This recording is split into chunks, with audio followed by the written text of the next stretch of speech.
ارے دربار جا رہی ہوں میں بابا تمہارے صدمے اٹھا رہی ہوں میں بابا تمہارے ارے بابا یہ فاطمہ پہ مصیبت کا وقت ہے بابا یہ فاطمہ پہ مصیبت کا وقت ہے یہ مرحلہ کٹھے ہے قیامت کا وقت ہے خطبہ سنا رہی ہوں میں خطبہ سنا رہی ہوں میں بابا تمہارے صدمے اٹھا رہی ہوں میں بابا تمہارے ارے کوئی مجھے بتائے کہ کیا تھا میرا قصور کوئی مجھے بتائے کہ کیا تھا میرا قصور صدمہ یہ ہے کہ شہر کی آبادیوں سے دور آنسو بہا رہی ہوں میں آنسو بہا رہی ہوں میں بابا تمہارے صدمے اٹھا رہی ہوں میں بابا تمہارے ارے بابا تمہارے بعد یہ مجھ پر ستم ہوا بابا تمہارے بعد یہ مجھ پر ستم ہوا ارے محسن میرا شہید ہوا مصیبت یہ غم اٹھا رہی ہوں میں یہ غم اٹھا رہی ہوں میں بابا تمہارے بابا غریب بیٹی کی غربت تو دیکھ لو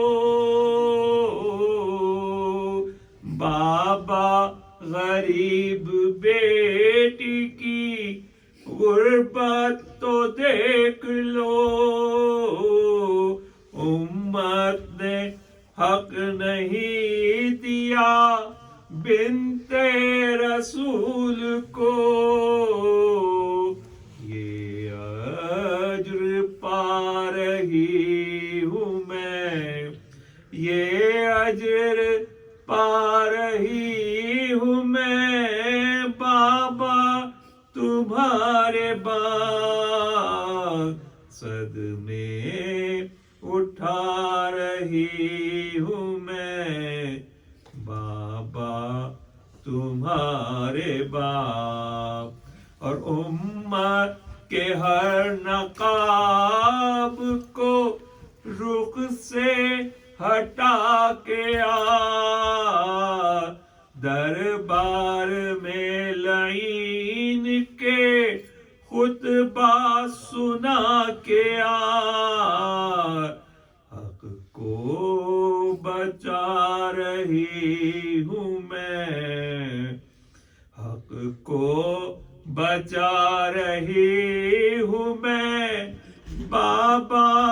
تمہارے باغ صدمے اٹھا رہی ہوں میں بابا تمہارے بعد. بر محمد و آل محمد صلی اللہ علیہ وسلم. اللهم صل على محمد وآل محمد. بر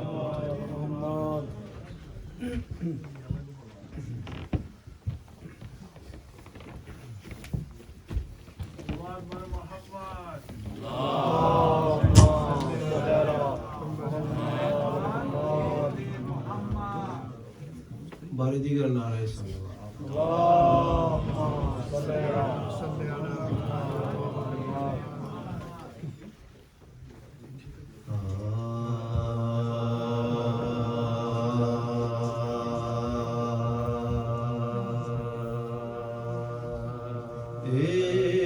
سے بڑھ کر اور کیا ہوگا حجاب فاطمہ اس سے بڑھ کر اور کیا ہوگا حجاب فاطمہ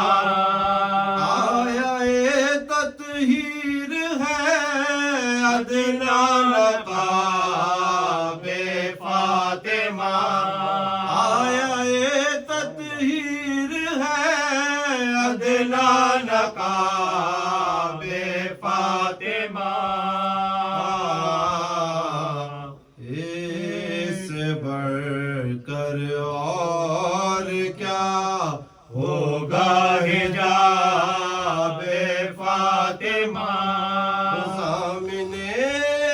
نسل پیمبر ہے یہی بحرین پاک آمین نسل پیمبر ہے یہی بحرین پاک مالک کوثر علی کوثر خطاب فاطمہ کوثر علی کوثر خطاب فاطمہ سے بڑھ کر اور کیا ہوگا حجاب فاطمہ صبر خاموشی تحمل ضبط اور شکر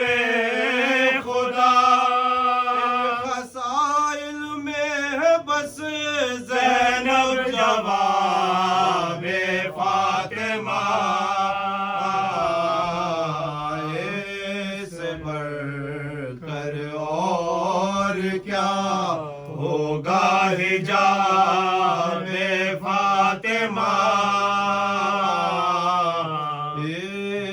سے بڑھ کر اور کیا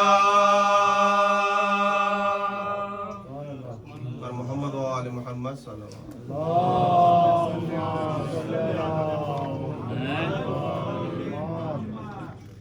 سورہ فاتحہ.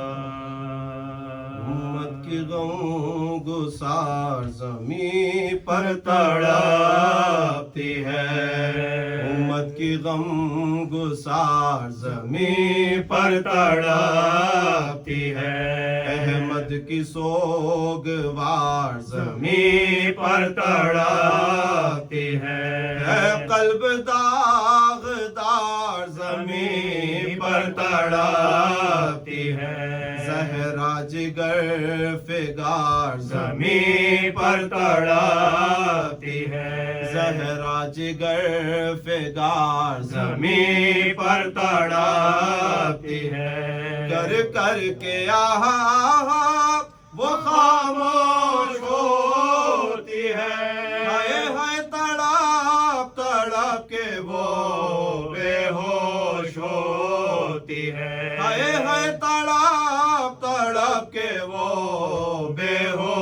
خوش ہوتی ہے ظالم نے آگ سے در زہرا جلا دیا جلتا وہ در بطول پہ ہے گرا دیا ضربت لگائی بی بی کو صدمہ بڑھا دیا دکھیا کہا اے درد بھرا دل دکھا دیا دکھیا کہا اے درد بھرا دل دکھا دیا در سے جو ٹوٹی پسلیاں صدمہ گزر گیا ہے شکام محسن معصوم مر گیا ہے شکام محسن معصوم مر گیا ضربت کا درد پہلو پہ سہنا بطول کا سہ سہ کے درد ہائے تڑپنا بطول کا کر کر کے آہا آہا وہ رونا بطول کا در کا وہ گرنا اور وہ گرنا بطول کا در کا وہ گرنا اور وہ گرنا بطول کا جی پسلیاں فگار لہو میں تڑپتی تھی معصوم دل فگار لہو میں تڑپتی تھی معصوم دل فگار لہو میں تڑپتی تھی در کو اٹھایا فضا نے آفت بڑی ہوئی دیکھا ہے خاک پر میری بی بی پڑی ہوئی زخمی ہے اور خون میں ہے بے کس بھری ہوئی کراتی ہے کرتی ہے آہا دل پہ اذیت بڑی ہوئی کرتی ہے آہا دل پہ اذیت بڑی ہوئی یہ احترام دختر پاک رسول کا محرموں کے نرغے میں گھر ہے بطول کا محرموں کے نرغے میں گھر ہے بطول کا ایک رات خواب میں ملی جب موت کی خبر خوش ہو کے اٹھی روٹی پکائی وہ نوحگر لپٹا کے اپنے بچوں کو روئی وہ خوش ایک ایک کا درد دیکھتی تھی غم کی وہ نظر ایک ایک کا درد دیکھتی تھی غم کی وہ نظر منہ سے لہو گلتا وہ شبر نظر میں کٹتا ہوا حسین کا بے سر نظر میں تھا کٹتا ہوا حسین کا بے سر نظر میں تھا القصہ جاگ میں وقت قیامت کا گیا حجرے میں غسل کر کے گئی آہ فاطمہ بعد نماز سجدے میں کرتی رہی دعا آواز کبریا سنی وہ عالی مرتبہ ایک آہ سرد دل سے اٹھی دم نکل گیا صورت تمام زرد ہوئی دم نکل گیا صورت تمام زرد ہوئی دم نکل گیا لاش کو جب کفن شہیدین نے پہنا دیا بولے کہ ماں کو دیکھ لو اے بچوں غم نوا بچے لپاٹ کے لاش کرنے لگے بکا بولے حسین ماں جو بلائے تو آؤں گا تھرائی ماں جنازے کے دو ہاتھوں گئے کس حسین لاشے ماں کے لے پڑ گئے کس حسین لاشے ماں کے لے پڑ گئے امت کی غمگسار زمین پر تڑپتی ہے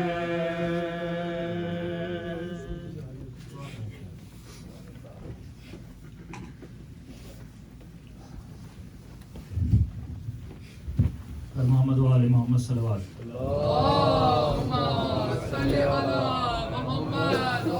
آپ سب سے درخواست ہے تھوڑا آگے تشریف لائیں تاکہ آپ بعد میں آنے والوں کے لیے جگہ ہو۔ اور میں ملتمس ہوں قبلہ جناب احمد رضا صاحب سے کہ وہ تشریف لائیں اور مجلس خطاب کریں۔ نعرہ تکبیر، نعرہ رسالت، نعرہ حیدری، محمد وآل محمد صلوات۔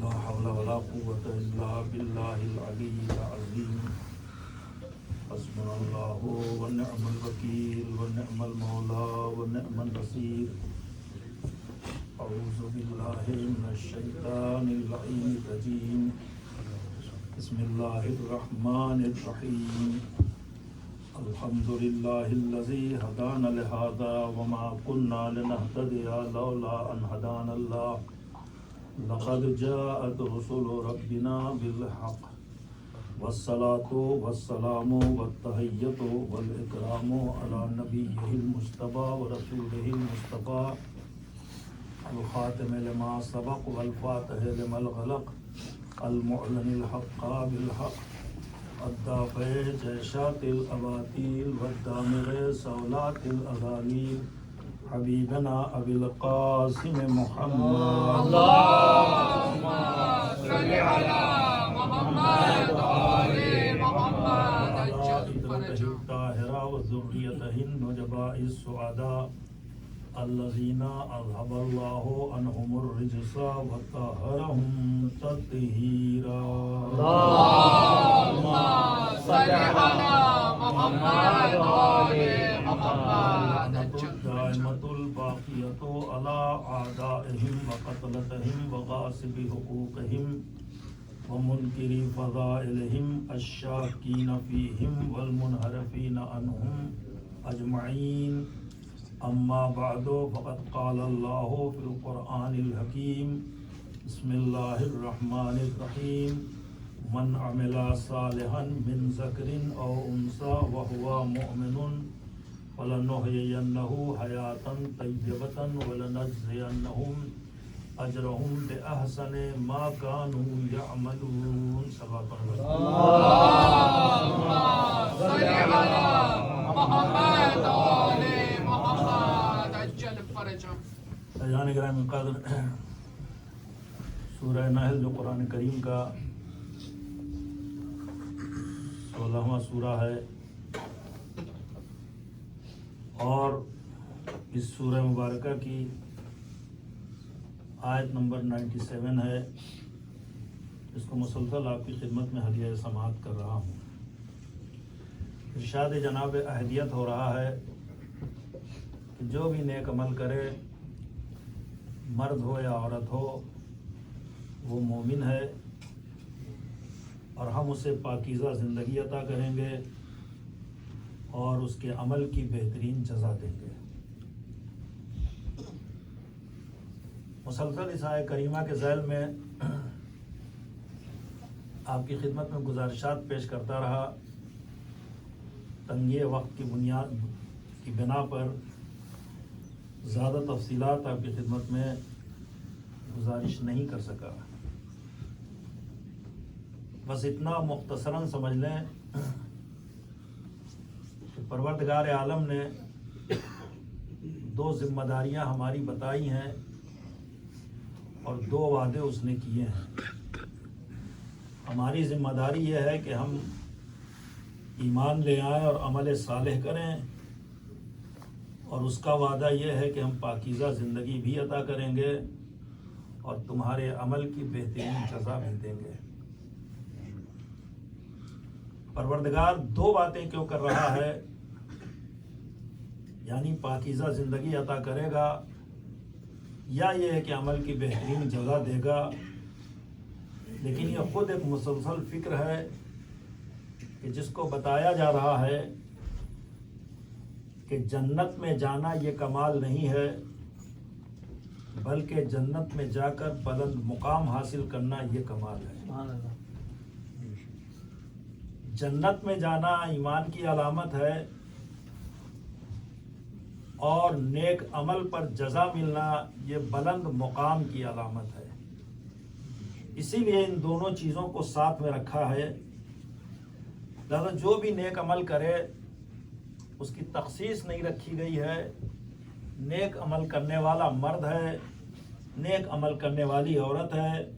جو بھی نیک عمل کرے اور مومن ہو، پروردگار عالم اسے پاکیزہ زندگی بھی عطا کرے گا اور اسے اس کے عمل کی بہترین جزا بھی عطا فرمائے گا۔ عزیزان گرامی قدر، پہلے دن سے میں گزارش کر رہا ہوں کہ اسلام کے خلاف جو پروپیگنڈے کیے جا رہے ہیں اور جس میں کہا جا رہا ہے کہ دین مقدس اسلام نے عورتوں کو بلند مقام نہیں دیا ہے اور مردوں کے مقام کو بلند کیا ہے، قرآن نے اور اسلام نے اس کی بحث ہی نہیں کی ہے کہ کس کا مقام بلند ہے اور کس کا مقام پست ہے۔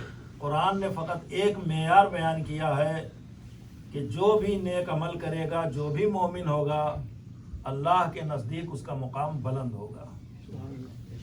اس کی شرط نہیں ہے، اس لیے کہ ان تمام چیزوں کا تعلق انسان کے جسم سے نہیں ہے، اس لیے جسم انسانی آج پیدا ہونے والا بچہ چھوٹا ہے، دھیرے دھیرے یہ بڑھتا جائے گا، ایک مرحلہ آ جائے گا کہ جب وہ اپنی زندگی کے کمال کو حاصل کر لے گا، اب دھیرے دھیرے جسم ڈھلنے لگے گا۔ تو یاد رکھیں، آپ نے یہ نہیں دیکھا ہوگا کہ ایک صاحب علم ہے، علم حاصل کرتے کرتے اگر علم کا تعلق جسم سے ہے تو علم حاصل کرتے کرتے جب کمال پر پہنچا تو اب جب جسم ڈھلنے لگے تو اس کا علم بھی ڈھلنے لگے۔ ایسا نہیں ہے، بلکہ جسم تو ڈھلتا چلا جاتا ہے مگر علم میں اضافہ ہوتا چلا جاتا ہے، اس لیے کہ علم کا تعلق انسان کے جسم سے نہیں ہے، انسان کی روح سے ہے۔ جتنے بھی کمالات انسان کے اندر پائے جاتے ہیں ان تمام کمالات کا تعلق انسان کی روح سے ہے، انسان کے جسم سے نہیں ہے۔ مشکل یہ ہے کہ روح کو دیکھا نہیں جا سکتا، روح قابل رؤیت نہیں ہے، لہذا کمالات روح کو ظاہر کرنے کے لیے پروردگار عالم نے جسم کو خلق کیا ہے۔ یہی جسم کبھی مرد ہوتا ہے اور یہی جسم کبھی عورت ہوتا ہے۔ اسی لیے آپ قرآن کریم میں دیکھیں، پروردگار عالم نے ساری کائنات کو خلق کیا ہے اور وہ قرآن کریم میں متعدد مقامات پر کہتا ہے کہ میں ان تمام چیزوں کا خالق ہوں، اور لیکن جب وہ کہتا میں تمام چیزوں کا خالق ہوں تو یہ ساری مخلوقات کے بارے میں بات کرتا ہے، مگر جب انسان کی تخلیق کرتا ہے تو یہ نہیں کہتا کہ میں خالق ہوں، وہ کہتا میں بہترین خالق ہوں۔ اس لیے کہ کائنات کی سب سے عظیم مخلوق کا نام انسان ہے، اور اسی لیے اس نے کہا ہم نے انسان کو کتنے مرحلوں سے گزارا ہے۔ میں صرف یہ کہنا چاہتا ہوں کہ ذہن میں یہ رہے اور ہمارے ذہن میں یہ بات راسخ ہو جائے کہ پروردگار جب انسان کی تعریف کرتا ہے تو اس میں نہیں یہ کہہ رہا ہے کہ ہم مرد کی تعریف کر رہے ہیں، عورت کی تعریف نہیں کر رہے ہیں۔ اگر تعریف کر رہا ہے تو انسان کی تعریف کر رہا ہے. انسان لفظ عام ہے، اس میں مرد بھی شامل ہے اور عورت بھی شامل ہے. لہذا کہتا ہے ہم نے انسان کو مٹی سے پیدا کیا. لقد خلقنا الانسان فی صلالۃ من طین، ہم نے پہلے مرحلے میں انسان کو مٹی سے پیدا کیا. ثم خلقنا النطفۃ علقۃ فخلقنا العلقۃ مضغۃ فخلقنا المضغۃ عظاما فکسونا العظام لحما ثم انشأناه خلقا آخر فتبارک اللہ احسن الخالقین. ہم نے کتنے مرحلوں سے 6 مرحلوں سے انسان کو گزارا ہے. پہلے مرحلے میں نطفہ ہے، دوسرے مرحلے میں علقہ ہے، تیسرے مرحلے میں مضغہ ہے، چوتھے مرحلے میں ہڈیاں ہیں، 5ویں مرحلے میں ان ہڈیوں سے ہم نے گوشت بنایا ہے، اور پھر اس کے بعد کہتا ہے ایک 6واں مرحلہ ہے کہ ہم نے اس کے اندر روح ڈال دی ہے. اور اتنے مرحلوں سے گزارنے کے بعد وہ کہتا فتبارک اللہ احسن الخالقین. بابرکت ہو پروردگار جو لفظ کو اپنے پیش نظر رکھیے گا. احسن خالقین ہے. احسن خالقین کا کمال یہ ہے کہ اس نے انسان جیسی مخلوق بنائی ہے. انسان جیسی مخلوق بنائی ہے. آپ کو کیا حیرت نہیں ہوتی ہے؟ آج ایک انسان کوئی تصویر بناتا ہے، تصویر کے لیے روشنی چاہیے، تصویر کے لیے کینوس چاہیے، تصویر کے لیے رنگ چاہیے، تصویر کے لیے قلم چاہیے، تصویر کے لیے روشنی چاہیے، تصویر کے لیے کوئی ایسی جگہ چاہیے کہ جہاں وہ تصویر بنا سکے. اس تصویر کو پانی سے بچانا ہے، اس تصویر کو آگ سے بچانا ہے، اس تصویر کو ہوا سے بچانا ہے، اس تصویر کو پانی سے بچانا ہے، ان تمام چیزوں سے بچانا ہے.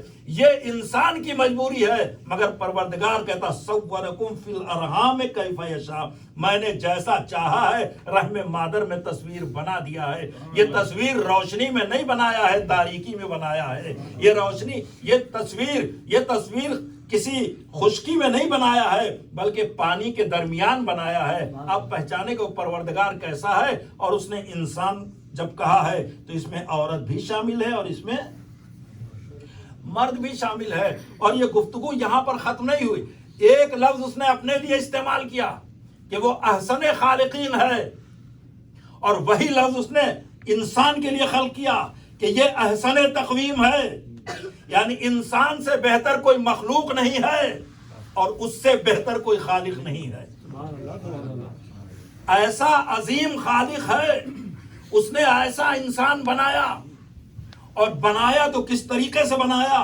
کہا یہ شرف اللہ نے کسی اور مخلوق کو نہیں عطا کیا ہے. وہ کہتا لقد کرمنا بنی آدم، ہم نے انسان کے سر پہ تاج شرافت و کرامت رکھا ہے.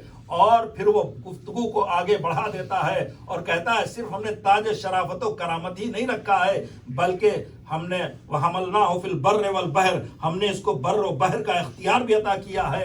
ہم نے اس کو اس کے لیے پاکیزہ رزق کا انتظام کیا ہے. اور وہ فضلناہم علی کثیر مما خلقنا تفضیلا، کائنات میں جتنی بھی مخلوق پائی جاتی ہے ان تمام مخلوقات میں ہم نے انسان کو فضیلت عطا کیا. نعرہ تکبیر، نعرہ رسالت، نعرہ حیدری.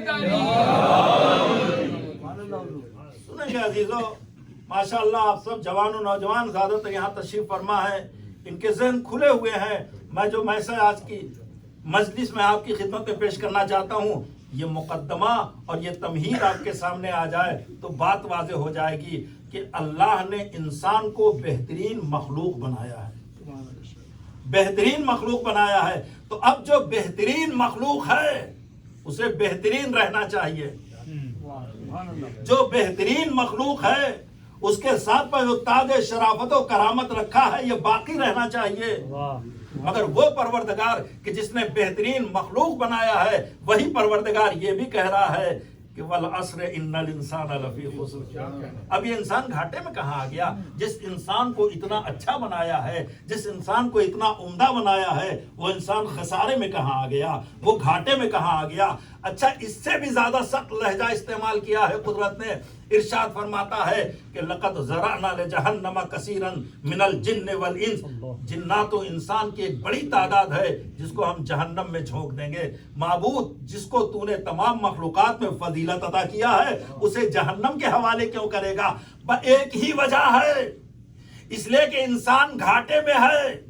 ہم نے انسان کو بہترین مخلوق بنایا ہے، لیکن یہ انسان کا کمال ہوگا کہ اپنے اسٹیٹس کو باقی رکھے، اپنے اسٹیٹس کو باقی رکھے۔ اگر انسان نے اپنے اسٹیٹس کو لوز کر دیا تو یہی انسان ذلیل و رسوا ہو جائے گا۔ اسٹیٹس کو باقی رکھنے کا طریقہ کیا ہے؟ کہ والعصر ان الانسان لفی خسر الا الذین آمنوا وعملوا الصالحات، نیک عمل کرے، مومن بنے، یہی انسان کا کمال ہے۔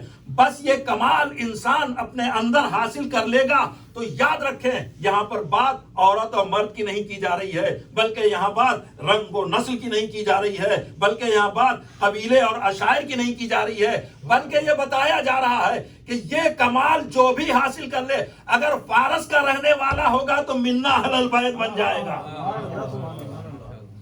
اور اگر افریقہ کا رہنے والا ہوگا تو مؤذن رسول بن جائے گا۔ اب مولانا فرمایا عزیزو، اور یہی نہیں، اگر افریقہ کی رہنے والی ہوگی، رہے گی جیسے اس گھر میں آئے گی تو فضہ بن جائے گی۔ یہ وہ در ہے کہ کسی کو ابو ذر بنا دیتا ہے، کسی کو فضہ بنا دیتا ہے۔ یہ کمال عزیزان محترم جس نے حاصل کیا وہ بلند مرتبہ ہو گئے۔ جناب سلمان کے بارے میں آپ دیکھیں تو ارشاد ہوتا ہے، پیغمبر اسلام کا ارشاد ہے، حضور کہتے ہیں کہ علم کا ایک دریا ہے اور اس دریا سے ایک قطرہ خضر کو مل گیا، توجہ کریں گے، ایک قطرہ خضر کو مل گیا تو وہ نبی بن گئے، اور وہ پورا علم کا سمندر ہے جس کو پروردگار نے سلمان کے حوالے کر دیا۔ کیا بلند مرتبہ ہے سلمان کا، یعنی یہ بلندی اب اس سے بڑی تو کوئی سند نہیں ہوگی۔ شرافت انسانی کی آخری سرحد کو سلمان فارسی کہتے ہیں، کہ جہاں حضور ارشاد فرما رہے سلمان و منا اہل البیت۔ بھائی یاد رکھے سلمان منا کے مرحلے میں ہیں، یہ انسانیت کے آخری مرحلہ ہے، مگر جس کو پروردگار نے منی کہا ہے وہ اور ہے، جس کو منا کہا ہے وہ اور ہے۔ اس مرحلے کو پہچانے، لہذا منی والے اور ہیں، منا والے اور ہیں۔ پیغمبر اسلام آخری نبی بن کر آئے ہیں۔ جو سلسلہ ہدایت و ارشاد حضرت آدم سے شروع ہوا تھا تو سرکار ختمی مرتبت تک پہنچا ہے۔ اب آپ کے بعد سلسلہ وہی بھی ختم ہو جائے گا، قرآن کے آنے کا سلسلہ ختم ہو جائے گا، دین مکمل ہو جائے گا، اور اس کے بعد نبی اس دنیا سے تشریف لے جائیں گے۔ یہ دین کس کے لیے ہے؟ کہ بنی نوع انسان کے لیے ہے۔ یہ دین بنی نوع انسان کے لیے ہے، لیکن اسے کیا کیا جائے کہ جب اس اعلی کلمت الحق کو پیغمبر اسلام نے مکہ مکرمہ میں بلند کیا ہے تو لوگ پیغمبر کے دشمن ہو گئے، پیغمبر کی جان کے دشمن ہو گئے۔ کون دشمن ہوا تھا؟ کہ اس کلمے کو بلند کرنے سے پہلے جو لوگ پیغمبر کو صادق و امین کہتے تھے، اور صداقت و امانت کا عالم یہ تھا کہ پیغمبر یہ ارشاد فرماتے تھے کہ اگر میں کہوں کہ اس پہاڑ کے پیچھے ایک لشکر ہے جو تمہیں ختم کر دے گا تو میری بات کو مانو گے؟ تو کہتے تھے ہاں مانیں گے۔ پیغمبر پوچھتے تھے کیوں مانو گے؟ کہ اس لیے کہ ہم نے کبھی آپ سے کوئی غلط بات سنی ہی نہیں ہے، اس لیے ہم مانیں گے۔ لہذا حضور سرور کائنات نے ان کے سامنے پھر اس کے بعد اعلی کلمت الحق کو بلند کیا۔ اب نبی کی جان کے دشمن ہو گئے، خون کے پیاسے ہو گئے۔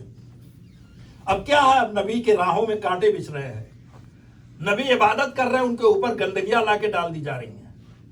یہ ساری چیزیں پیغمبر برداشت کرتے رہے، یہاں تک کہ بڑا مشہور جملہ ہے جو آپ سنتے رہتے ہیں کہ مکے کے مشرکین نے تنگ آ کر جناب ابو طالب سے کہا کہ اگر یہ کہیں تو ہم ایک اچھے قبیلے میں شادی کر دیں، خوبصورت عورت سے شادی کر دیں، دولت چاہتے ہیں تو دولت کا انبار جمع کر دیں، مگر یہ اپنے دین سے الگ ہو جائیں۔ پیغمبر نے کہا چچا ان سے کہہ دیجئے گا ایک ہاتھ پر چاند رکھ دو، ایک ہاتھ پر سورج رکھ دو اور کہو کہ ہم اس اعلی کلمت الحق کو بند کر دے، ہم ایسا نہیں کر سکتے ہیں۔ عجیب و غریب جملہ حضور نے ارشاد فرمایا، اس لیے کہ مشرکین کے اختیار میں نہیں تھا کہ وہ پیغمبر کو چاند دے سکے، مشرکین کے اختیار میں نہیں تھا کہ وہ پیغمبر کو سورج دے سکیں، لہذا پیغمبر نے کہا جب تمہارے اختیار میں یہ نہیں ہے تو ہم اس دین کو کی تبلیغ سے باز نہیں آ سکتے ہیں۔ عجیب و غریب جملہ پیغمبر نے کہا یا رسول اللہ، آپ کے علاوہ یہ بات کون کہہ سکتا ہے؟ اس لیے کہ آپ ہی کا تو وسیع ہے جو کبھی چاند کے 2 ٹکڑے کر دیتا ہے، کبھی سورج کو پلٹا دیتا ہے۔ نعرہ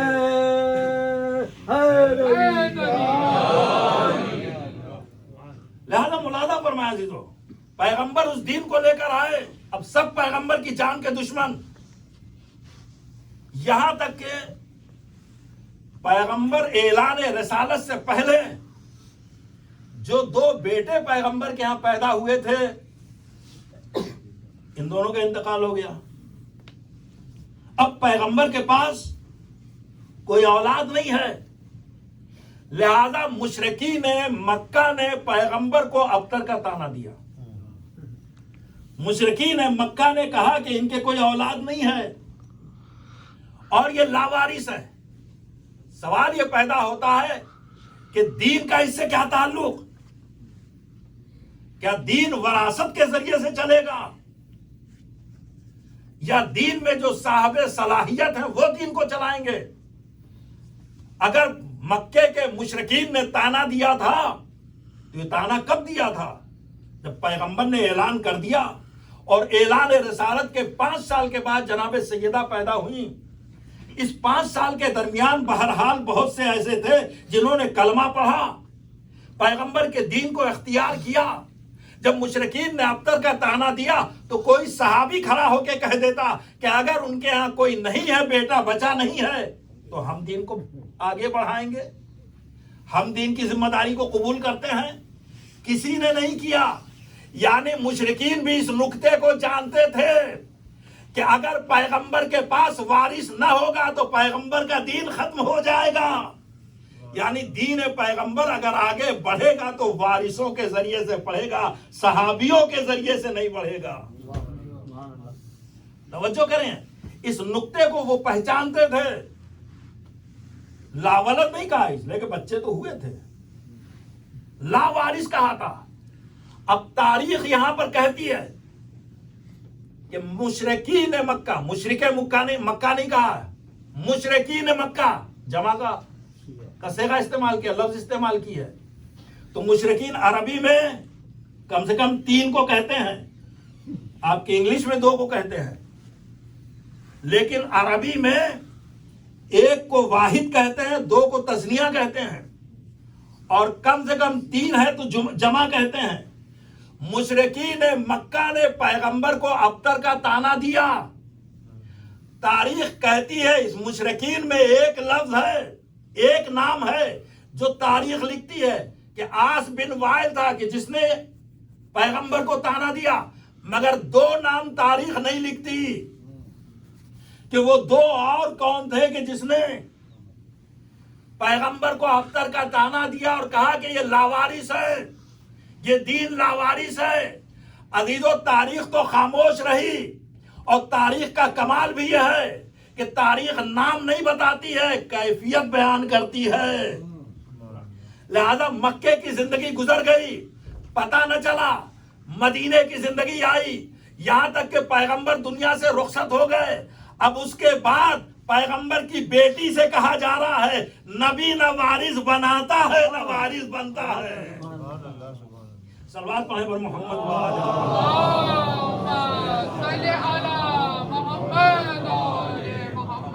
لہذا ان دونوں کا انتخاب کر لیا، ان دونوں کو پہچان لیا تاریخ نے کہ کس نے ابتر کا طعنہ دیا تھا۔ عزیزان محترم، پیغمبر نے اتنی زحمتیں اٹھائی، مگر پروردگار عالم نے پیغمبر کی زحمتوں کے سلسلے میں پیغمبر کی خدمات کو سراہتا رہا، قبول کرتا رہا، مگر کسی مرحلے پر اور کسی مقام پر نہ پیغمبر نے شکایت کیا، نہ پروردگار نے کوئی عذاب نازل کیا۔